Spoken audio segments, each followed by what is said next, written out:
দর্শক, আপনারা দেখতে পাচ্ছেন রাজধানীর বর্তমান পরিস্থিতি। গতকালকে বিএনপি সমাবেশ করেছিল, এক পর্যায়ে স্থগিত করেছিলেন। জামাত তারা সমাবেশ করেছেন এবং এর পরবর্তী সময়ে তারা হরতালের ডাক দিয়েছিলেন। তারই পরিপ্রেক্ষিতে আজকে সকাল সন্ধ্যা হরতাল এরকমটাই ঘোষণা দিয়েছিলেন বিএনপি এবং জামাতের কেন্দ্রীয় নেতারা।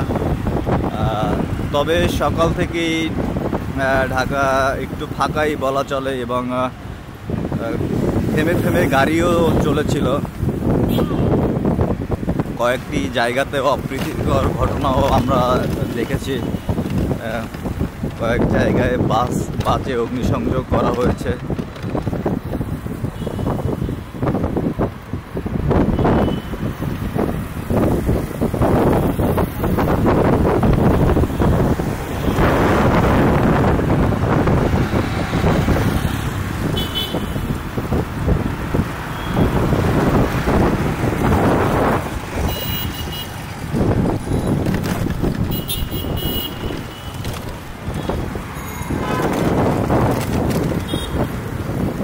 এই পুলিশ বক্সটি একটু আগেই দেখেছিলেন আপনারা। গতকাল বিএনপির কর্মীরা উত্তেজিত হয়ে পড়েন এবং এখানে অগ্নিকাণ্ডের ঘটনা ঘটে। এই পাশটাতে যদি দেখায়, এখানে বিচারপতির আসলে বাসভবন, ঠিক এই জায়গাটাতেই এই মূলত কালকে ঘটনার সূত্রপাত হয় বলে আমরা সেরকমটাই আর কি জেনেছিলাম। আপনারা দেখছেন রাজধানী ঢাকার বর্তমান চিত্র। গণপরিবহনের কথা যদি বলি, তেমন কোনো বাস আসলে ওভাবে নেই এবং জ্যাম। আজকে সরকারি ছুটিও ছিল না, অফিসিয়াল দিন, তবুও তেমন যানবাহন লক্ষ্য করা যায়নি।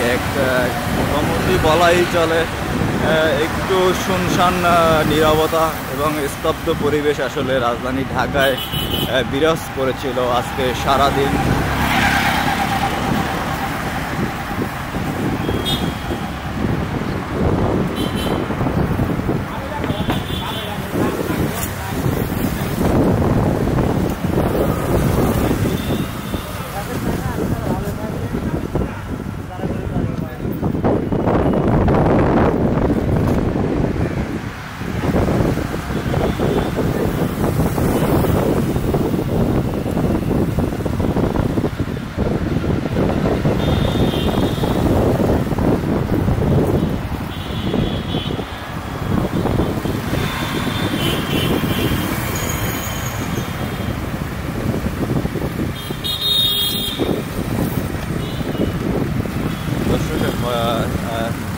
হরতালকে কেন্দ্র করে আইনশৃঙ্খলা বাহিনীর সতর্ক অবস্থানে রয়েছেন এবং বিএনপির যে কেন্দ্রীয় কার্যালয়টি ছিল সেখানেও আমরা কিছুক্ষণ আগে দেখে এসেছি যে তালাবদ্ধ অবস্থায় আছেন এবং বাংলাদেশ আওয়ামী লীগ তারা এই মুহূর্তে বঙ্গবন্ধু এভিনিউ তাদের কেন্দ্রীয় কার্যালয়ে আসলে শান্তি সমাবেশ করছেন।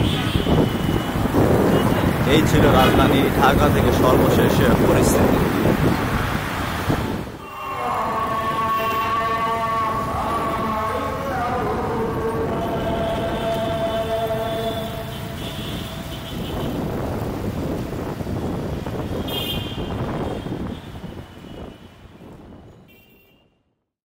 সংবাদ, ফিচার ও অনুষ্ঠানের জন্য ভিজিট করুন সংবাদ প্রকাশের ওয়েবসাইট এবং যুক্ত থাকুন ফেসবুক পেজ ও ইউটিউব চ্যানেলের সঙ্গে।